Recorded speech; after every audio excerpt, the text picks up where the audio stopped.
No. No. No, God, no! No! No, God, no, no! No!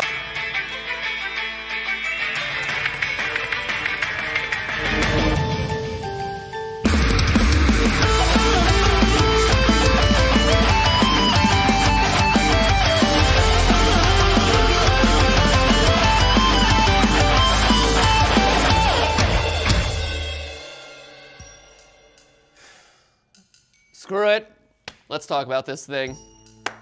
By all that's unholy, FNAF is somehow back. Someone got together their little summoning circle of Funko plushies and recycled Chuck E. Cheese pizza and awakened the sleeping behemoth that is Scott Cawthon, and now here we are with a new trailer for FNAF 7 and me in children's pajamas. So thank you, Internet. Also, can we just agree that this is creepy, right?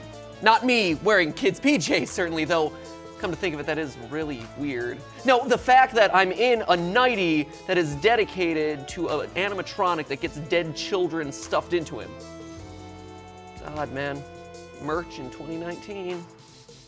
Yeah, indie games. Now, at the end of last summer, FNAF was basically done. The book series had concluded, FNAF 6 had burned the series to the ground, and Ultimate Custom Night ended the story by trapping William Afton in eternal torment. All that was really left was the movie. Just like Jeremy laid to rest on a nearby hillside, it was time for the series to finally rest in peace. But then, back in November, Scott hopped onto Steam to give all us Fredheads an update, and suddenly, the movie was the least certain thing of the group. A VR game? An AR game? More books? A third new game called Into Madness? Clearly Scott intended me to be the protagonist of that one, since that's exactly where I'm headed to with so much new FNAF headed our way. Even a AAA game, where apparently instead of stuffing children into animatronics, they start getting stuffed into loot boxes. Fast forward 4 months to today, and here we are, with the first new Scott Cawthon teaser in nearly a year. A teaser for one of the items on this massive list of animatronic horror sent to taunt me. But which one is it, and what it means for this new era of FNAFing is exactly what we're exploring today. So, let's get analyzing. First, let's just assess what we're seeing here, shall we? Clearly you have 5 animatronics that are all melted together, which would be interesting enough on its own, but making it even more compelling is the fact that they all span the history of the franchise. You have Freddy, Foxy, and Bonnie, all in their FNAF 1 forms, but then you also have the pre-Mangle form of Funtime Foxy from Sister Location, and also pre-trapped Springtrap from, well, a lot of different cutscenes throughout the series, but most notably from the Fruity Maze minigame dating in FNAF 6. You can actually tell this based on the general shape of the nose, as well as the lack of decay and aging that you normally see post-Springlock failure. But since this is a Scott Cawthon teaser, you know that there's gonna be more here than just a cool image. If you throw this thing into Photoshop and start brightening it up, step 1 in any FNAF teaser analysis, you're gonna see the background has lines. Lines with some oddly inconsistent spacing. And of course, you have text. The quote is from Fazbear Entertainment in the upper right-hand corner, saying that everything is working as intended, but also a not quite so hidden bunch of text right here in the middle of the image that you really gotta squint to truly read. Don't listen to them, blank, let something inside. It was an accident, remember Jeremy. Jeremy? That's the guy from the gravestone, the night guard who has his name on the paycheck from FNAF 2, the supposed Bite of 87 victim. Ladies and gentlemen, sound the alarms. We are talking about the Loeb lad himself, which means that there's only one option here. We are in the same continuity.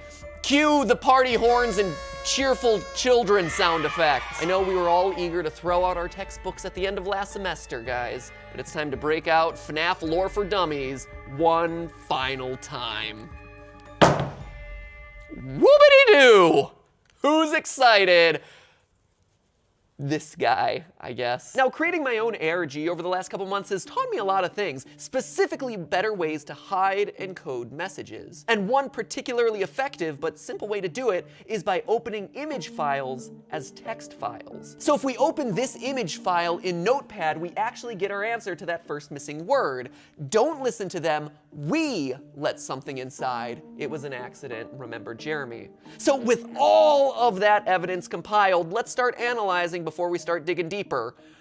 Because there's a lot deeper to go, ladies and gentlemen. We are just scratching the surface. Now, the phrase "remember Jeremy" actually tells us a lot of things here. First, it tells us both the speaker of that line and the person it's directed to know who Jeremy is. Secondly, it tells us that the events of this game are happening in the aftermath of his death, which at this point is commonly accepted to be the result of the bite of '87. So from a timeline perspective, it looks like this quote is coming after 1987, meaning that we're after the string of murders in the FNAF 2 location and around the time of Michael Afton's revisit to the FNAF 1 building and his discovery of sister locations.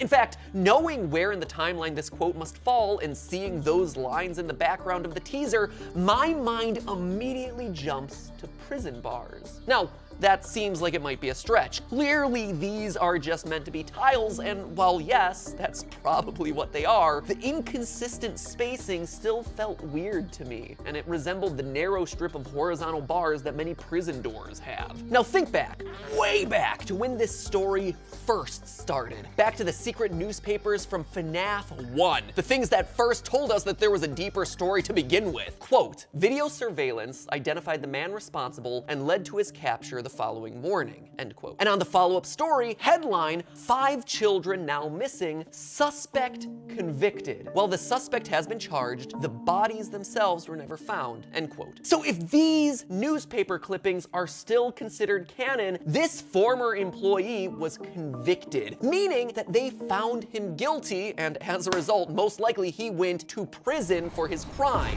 And we can be fairly confident that this isn't Afton, since his only comeuppance seems to have been the spring lock failure and the eventual eternal torment in HE double toothpicks, meaning that there is still a potential story to be told of someone there who's trapped in prison, wrongfully accused, haunted by the nightmarish amalgamation of animatronics that got him thrown into the slammer. At least, that's my wishful thinking for a potential plotline for one of these stories. Is it the story that we're getting in this game? Probably not, but a boy in Freddy pajamas can dream, can't he? Let's go back to the text. Don't trust them. That "them" could be referring to the animatronics, or it could be referring to the members of Fazbear Entertainment, that quote in the upper corner saying that everything is working as intended. Now, as established by Ultimate Custom Night, the only haunted characters who still possess rational thought are Baby and the puppets. The others are like animals, but I am very aware. Which eliminates everyone that we currently see on screen here, thereby making it doubtful that the "them" in this quote is referring to the animatronics. Instead, this seems to be 2 employees of Fazbear Entertainment talking to each other, basically confirming not to trust what the bosses are saying. All the other lines here, "we let something in," "it was an accident," "remember Jeremy," seem like those same co-workers realizing that something is wrong and that it relates to a mistake that they made, a mistake that's ultimately related to Jeremy's death, and now they're both worried about their own survival. "Remember Jeremy" seems to me to read more like, hey, remember that guy? We don't want to end up like him. So now, looking back across the games, what are some of the mistakes where something deadly has been let in? Well, you got Springtrap being let into Fazbear Fright in FNAF 3. You have basically the entirety of FNAF 6's salvage minigames, and Ennard from Sister Location. Ennard, who, funny enough, during the false ending to that game, repeatedly begs you to let him in. You must help us. You must let us inside the room. You have to let me inside the room. I know it was an accident. And where in the series do we have 2 co-workers who wind up dead because they let something inside? Sister Location again. Now, it's a scene that's really easy to forget, but night 5 of Sister Location actually starts with Michael Afton crawling through the vents and suddenly coming across the hanged bodies of 2 former technicians, co-workers, done in by the newly escaped pieces of Ennard. So we have something where the placement in the timeline makes sense, the relationship of the characters to Jeremy as co-workers makes sense, their skepticism of Fazbear Entertainment definitely makes sense, and you know what? That's not all. Their role specifically as technicians also makes sense with everything that we're learning about this new game. You see, Scott wasn't content to just give us 1 teaser. Oh no, he gave us 8 separate images teasing this new game, apparently to make up for lost time. Thanks, buddy. I mean, sure, we just analyzed the imagery and text of this one image, but if you check the source code of Scott's website, which at this point is FNAF Research Step 2, right after brightening up the images, you'll notice odd strings of text, all with this tag, content equals. Well, if you take those strings of letters and plug them into the URL bar, it reveals a trove of new findings. The first and most important of them, we're gonna be playing as a technician. Here, in this image, we can actually see Freddy's body opened up, ready to be worked on, which perfectly coincides with what Scott teased when he initially mentioned the possibility of this new VR game. Quote, "If you liked repairing Funtime Freddy up close and sister location, just wait until you try to do something like that in VR, up close and personal, with these huge animatronics that are just one mistake away from jumping at you."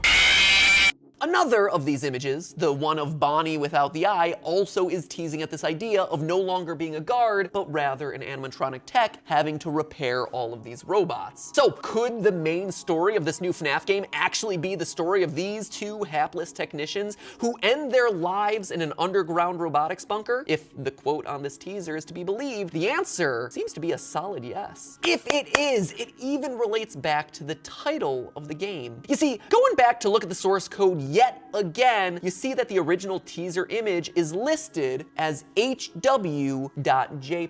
Now, back in February, my buddy Dawko tweeted out that a new FNAF game had gotten leaked on the ESRB ratings website. The ESRB, man, get your act together. First you leak the Super Smash Bros. 4 roster, and now you're leaking the new FNAF game. It is time to stop. It's time to stop, okay? And yes, this is someone else's meme, but I thought it was appropriate for the situation. Plus, I'm in pajamas, thought it would be funny. There it is. Filthy Frank, we miss you. But in all seriousness, this game's title is Five Nights at Freddy's VR Help Wanted. HW, just like the name of the teaser image. The description for this leaked game even confirms that you will be playing as a technician. Quote, once again, players assume the role of a repair person tasked with monitoring and repairing animatronic characters at a pizzeria. From a first-person perspective, players explore dark hallways, complete puzzles, and try to avoid menacing, malfunctioning animatronic figures. The game contains frequent screams and jump scares with the words, "You are dead," appearing on screen after players are attacked. End quote. And what happens when you lose two technicians to sudden animatronic-related fatalities? Time to find some more. Throw up the sign, help wanted. So we have ourselves a VR game starring a technician who's repairing animatronics, slowly coming to realize that they've made a terrible career decision. Or do we? Looking across all the other teaser images, it feels like this whole game may actually be disconnected. We see scenes from all the various settings we visited in this franchise. The tile floor behind that old model of Bonnie suggests that it's the FNAF 1 location. This shot of Springtrap looming in the background tells us that we're gonna be visiting Fazbear Fright. The appearance of Funtime Foxy in the teaser suggests that we'll be visiting Sister Location for some challenges. Heck, we're even gonna be invading the crying child's bedroom from FNAF 4 based on this shot of Baby. Notice the iconic closets from that game, as well as the bedspread design in the background. So, is this game just gonna be a bunch of vignettes? A compilation of the series' greatest scares, only now they're in VR? I don't think so. I do think that this game can and will tell its own unique story that builds out the lore of this franchise, and one of these teaser images solidifies that for me. True to form, Scott hit his biggest reveal the deepest. You see, going on to Scott Games one final time, and it's a lot of times to visit Scott Games just for one teaser image, something seems a little off. If you're paying close enough attention. You see, the meta label for the website is actually misspelled with a 0 in between the two T's. And if you go through the source code with a really fine-tooth comb and a really keen eye, you'll actually notice a couple more typos. An R in content, a big old G in block quote, and an N in the word text. 0RGN. Type those letters into the URL bar and you get this. Now, clearly it's been obscured very heavily, but if you blur it and affect the contrast a little bit, change some of the levels, you actually get something that looks more like this. Something that doesn't just look like an animatronic, but one animatronic in particular. Notice the half-closed eye. It's entered. It's Ennard's signature appearance. Half-closed eye, horizontal tube-like lips, an endoskeleton looking to be let in. So, there you have it. We have ourselves a new VR game telling us the story of two technicians who made a fatal career decision. Based on the fact that the game already has a rating, I'm assuming that we're gonna probably see this one coming out pretty soon. It's weird, actually, to think about a FNAF game coming out on something like PlayStation 4, the PlayStation VR. I'm excited to see it. Will I be right in my predictions? Well, we're just gonna have to wait and see. And by wait, I mean it's probably out already now. As soon as I hit publish, it probably came out, because, you know, that's how Scott goes, right? Is it out? Is it out yet? How about now? Right now. It's there. Nothing? All right, screw it. I'm gonna go get out of these pajamas.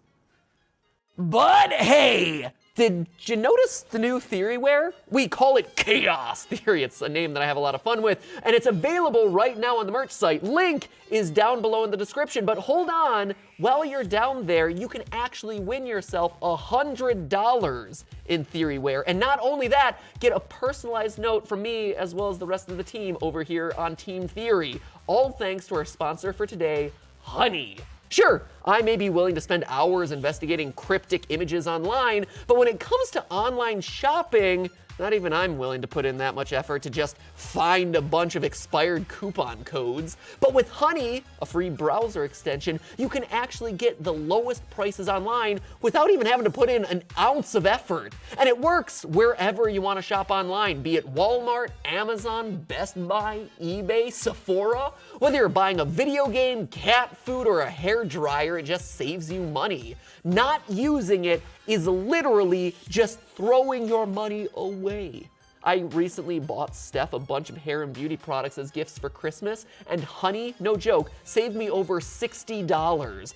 Which gave me plenty of cash left over to get a little present for myself on the side. Binding of Isaac on Nintendo Switch, in case you were wondering. And thanks to Honey and their sponsorship today, not only can you win the gift of free cash every time you shop online just by using the extension, but you can also win $100 of our Theoryware, whatever you want, including the new Chaos Theory shirts and hoodies. All you have to do is install Honey within 14 days of this video's release. That's it. That is literally all you have to do. And then from there, one lucky winner will be selected to get whatever merch they want, which also comes with a note from yours truly. Honey is truly one of the best tools that you can use online. That is why over 10 million people have it installed in their browsers. And if you want to be a member, and for your chance to win that $100 of Theoryware, just go to joinhoney.com/MattPat. Joinhoney.com/MattPat, M-A-T-P-A-T, or heck, the link is in the top line of the description. You know this by now. You've been on YouTube. It's very common. It shouldn't come as a surprise.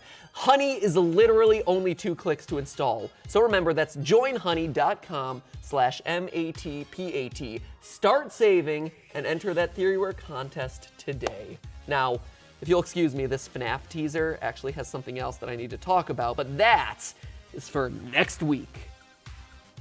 Oh, and by the way, Kirby is coming, just FNAF is more timely. And unless I talk about FNAF, people will hound me on social media nonstop. So Kirby's there, part 2 is, it's there, it's ready to go. Just have to get FNAF off my chest. Okay, bye.